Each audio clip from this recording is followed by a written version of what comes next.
Our ability to tolerate heat will be severely tested as the century progresses. But just how much hotter might the world get? Temperature records have been rising this summer as heat waves sweep throughout the United States. The average temperature on a worldwide scale rose to slightly over 62 degrees Fahrenheit earlier this week. Since the National Centers for Environmental Prediction started collecting data in 1979, it was the warmest average temperature ever observed.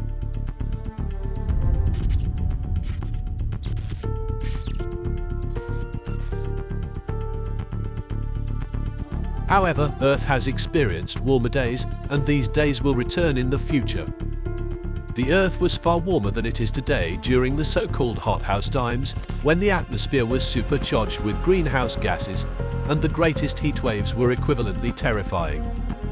Moreover, climate change is making heat waves more frequent and intense, even if human carbon emissions haven't yet forced Earth into a new hothouse condition.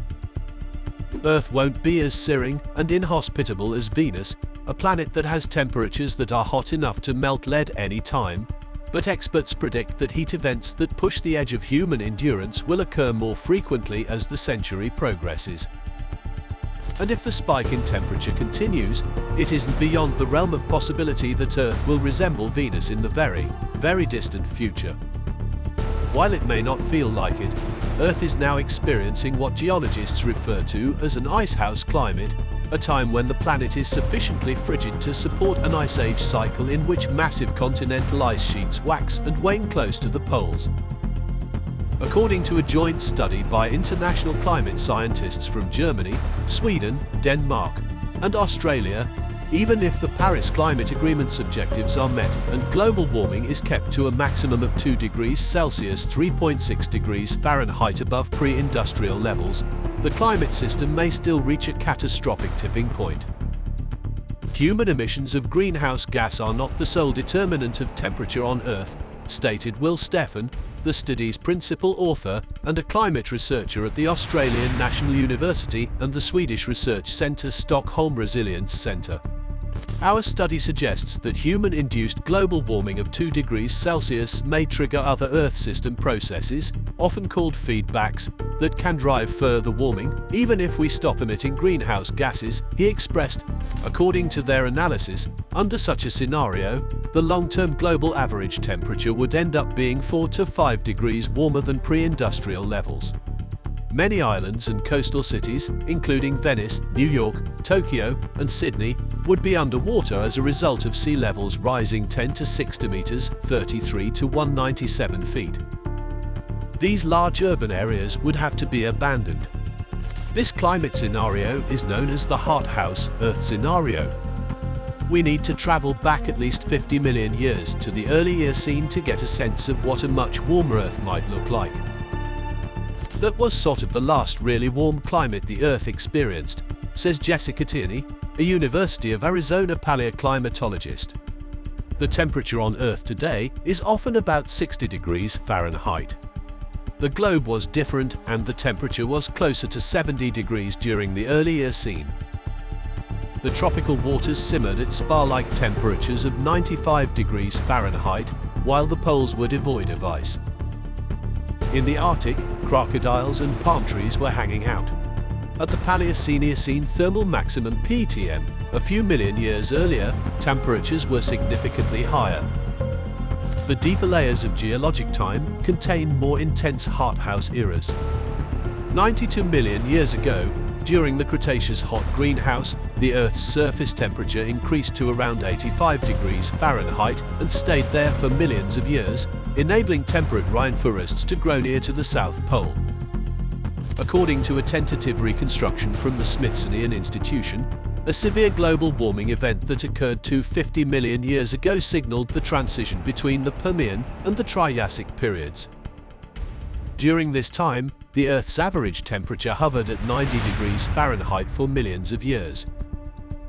The greatest extinction of life in Earth's history occurred during that horrifying period. Oceans in tropical regions resembled hot tubs.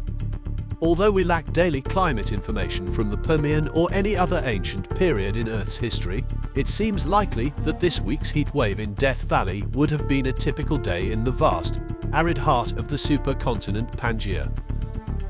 The warmer these average conditions are, the more often you'll see really extreme heat events, says Tierney.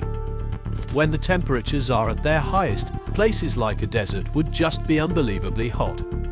Whether it was methane bursting up from the bottom, more volcanic eruptions spewing carbon dioxide, all of Earth's recent hothouse episodes appear to have had one thing in common. They were preceded by a significant pulse of greenhouse gases into the atmosphere. By using vast fossil fuel supplies, humans are undertaking a comparable global experiment now. As a result, atmospheric carbon dioxide levels are rising at a rate not seen since the demise of the dinosaurs 65 million years ago, and maybe even earlier. Usually when we see a rapid change in climate in the past, it's driven by similar mechanisms to what we're doing today, says Kristin Bergman, an Earth scientist at MIT. There's a fairly quick change in the greenhouse gases that warm our planet. Global average temperatures are rising swiftly once more, as they have in the past. Research after research has found that recent record-breaking temperatures would have been almost unthinkable without our involvement, and exceptionally hot days are also increasing. Experts believe it's difficult to predict with precision how hot Earth would get if we continue pumping carbon into the atmosphere. In an email, extreme weather expert Michael Wenner from the Lawrence Berkeley National Laboratory stated, "The increase in temperatures of future heatwaves depends a lot on how far into the future and how much more carbon dioxide we emit." Wenner and his colleagues' latest study, however, provides a glimpse into what the future heatwaves may resemble if we do nothing to reduce our carbon emissions. The peak temperature of California's heat waves at the turn of the century may be 10 to 14 degrees Fahrenheit higher than it is now. Nihilists could point out that all of this is nothing in comparison to what Earth will probably go through in the long future. Planetary scientists have long anticipated that as the sun becomes older and brighter, the surface of the Earth would ultimately warm to the point where the seas begin to simmer like water on a stove. In a billion years, the runaway greenhouse effect that is caused by water vapor, a powerful greenhouse gas, might change our planet into one that resembles our neighbor Venus. Surface temperatures there reach close to 900 degrees Fahrenheit, up to the point that the waters begin to boil like water on a stove, beneath a dense, poisonous, and sulfurous atmosphere. The assumption has been that as the sun continues to brighten, the same thing will happen on Earth. Paul Byrne, a planetary scientist at North Carolina State University, says. He also pointed out that our neighboring world may have had a pleasant climate and seas billions of years ago. Venus might not have been destroyed at all by the sun. A sequence of volcanic paroxysms that resulted in biblical releases of CO2 into the atmosphere, according to recent modeling studies, may have been the cause expressed by Byrne. However, both of these scenarios, planetary heat death from the sun or from volcanoes, indicate a potential path for uncontrollable events to drastically change Earth's climate in the future. Whether it's going to be exactly 475 degrees Celsius or not, I don't know, in reference to the temperature on Venus' surface, Byrne remarks. However, if Earth experiences a Venus-like transition, it will be really, really hot. Even if our blue marble is able to avoid becoming like Venus, it will inevitably burn up in around 5 billion years. When that happens, the sun will grow into a red giant star and swallow the Earth in a raging inferno. The prevailing view is that the sun will swallow Earth, Byrne tells. We're getting expletives deleted. Was your attention caught by this story? Please subscribe to Weather Collapse if you want to know more and be updated on the latest news about natural calamities or disasters happening all over the world, and don't forget to like today's video. We'll see you in the next video. Thanks for watching.